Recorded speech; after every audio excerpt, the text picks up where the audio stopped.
Halo semuanya, balik lagi bersama Sobat Kepoin. Bagaimana kabarnya hari ini? Semoga dalam keadaan sehat selalu.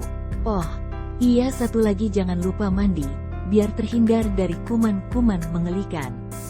Baik, pada kesempatan kali ini, Sobat Kepoin akan membahas 5 fakta sejarah pertempuran Atwa.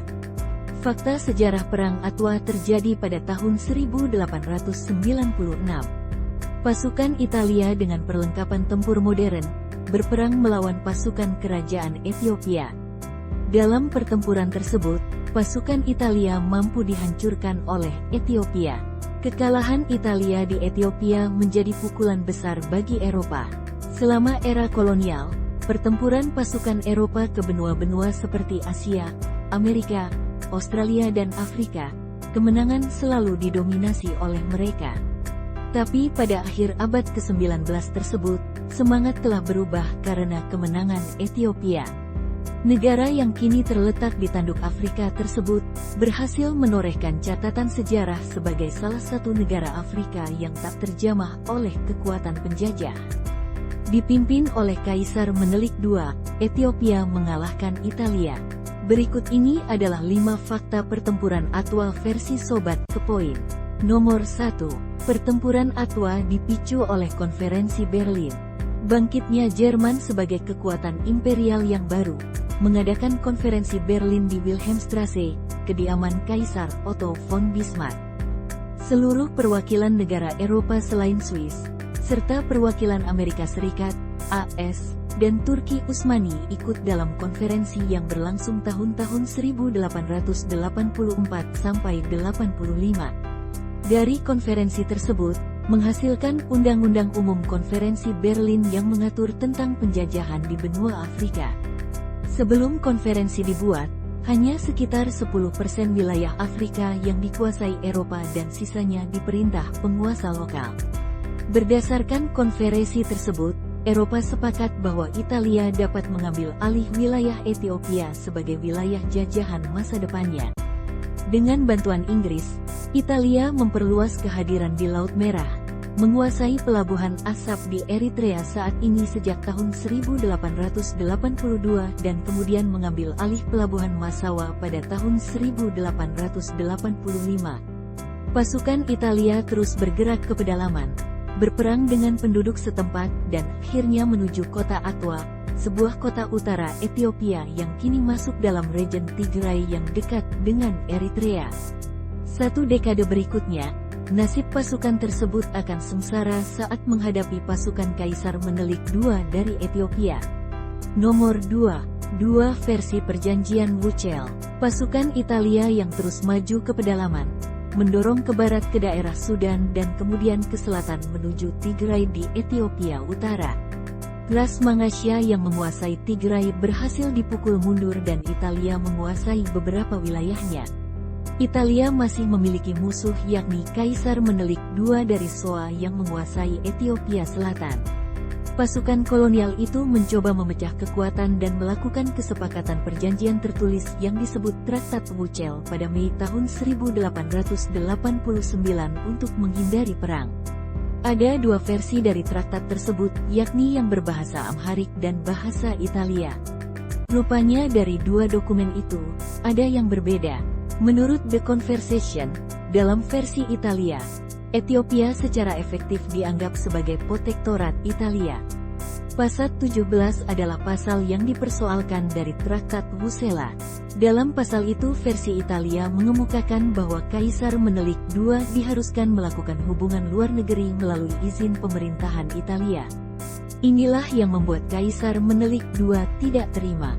Nomor 3. Kaisar Menelik II membangun pasukan. Pada tanggal 27 Februari tahun 1893, Kaisar Menelik II meninggalkan Traktat Wuchel. Dia kemudian mempersiapkan pasukan perang untuk melawan kekuatan Italia di Tigray Utara. Depot-depot makanan dibangun di sepanjang jalan menuju kota Atwa untuk memberi pasokan bagi tentaranya. Pada tanggal 17 September tahun 1895, Menelik II secara total melakukan mobilisasi perang melawan Italia. Dia menyerukan semua orang Ethiopia untuk bergabung dan bertempur melawan penjajah. Tidak hanya prajurit, para petani, buruh dan bahwa perempuan ikut bergabung dari latar etnis dan agama yang berbeda. Seruan menelik dua disambut dengan semangat. Sekitar 100.000 pasukan berhasil dikumpulkan meski dengan persenjataan yang tidak terlalu modern jika dibandingkan dengan pasukan Italia. Akhir tahun 1895, Menelik kedua memimpin pasukan besarnya menuju wilayah yang diduduki Italia. Memasuki awal tahun 1896, serangan-serangan Ethiopia berhasil memukul Italia yang membuat kekuatan mereka rentan. Pasukan Italia dipimpin oleh Jenderal Oreste Baratteri. Dia sudah mulai menyadari serangan Ethiopia telah melemahkan posisinya. Dia ingin mundur tetapi beberapa perwiranya dengan tegas menentang. Nomor 4. Pertempuran brutal menghabisi hampir separuh pasukan Italia. Pasukan Italia dibagi dengan 3 kolom dengan jumlah total 18.000 infanteri dan 56 senjata artileri. Beberapa ribu tentara Italia lain ditempatkan bertugas pasokan dan lainnya adalah pasukan yang tidak berpengalaman, termasuk pasukan Eritrea dengan peralatan buruk dan moral perang yang rendah. Setelah berdebat, Jenderal Oreste Baratteri akhirnya memutuskan untuk berperang. Pada tanggal 29 Februari pasukan Italia mulai berangkat ke pertempuran, tapi 3 kolom tersebut terpisah jauh sehingga tidak bisa saling mendukung. Pada tanggal 1 Maret tahun 1896, pertempuran terjadi antara pasukan Italia dan Ethiopia.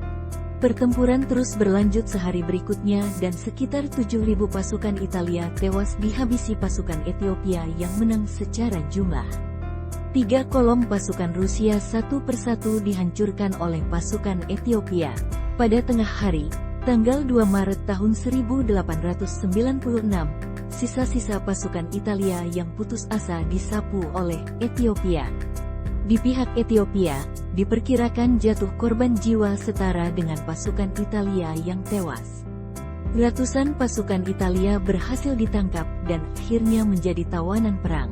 Ratusan orang Ethiopia yang berperang di barisan pasukan Italia dihukum mutilasi dengan tangan kanan dan kaki kiri mereka dipotong. Pasukan Italia kemudian mundur ke Eritrea dan keluar dari daerah itu sepenuhnya. Pada tanggal 26 Oktober tahun 1896, Perjanjian Addis Ababa disepakati untuk mengakhiri perang dan Italia mengakui kemerdekaan Ethiopia. Nomor 5. Kemenangan Ethiopia dinilai sebagai kemenangan orang kulit hitam sedunia. Paling mengejutkan dalam pertempuran Atwa adalah keberadaan permaisuri ETG Tayitu Bitul. Dia seorang ahli strategi dan memimpin 6.000 kavaleri ke garis depan perang, menggunakan mus tradisional dan nyanyian perang untuk memacu semangat para pasukannya. Kemenangan Ethiopia itu segera tersebar ke seluruh dunia. Media internasional melaporkan kemenangan itu secara luas dan menimbulkan keterkejutan bagi Eropa. Kekalahan Italia itu tidak hanya menggagalkan rencana untuk menjajah Ethiopia, tapi juga membinasakan anggapan bahwa orang-orang Afrika tidak memiliki kemampuan untuk menanggapi invasi Eropa dengan strategi yang juga cerdas.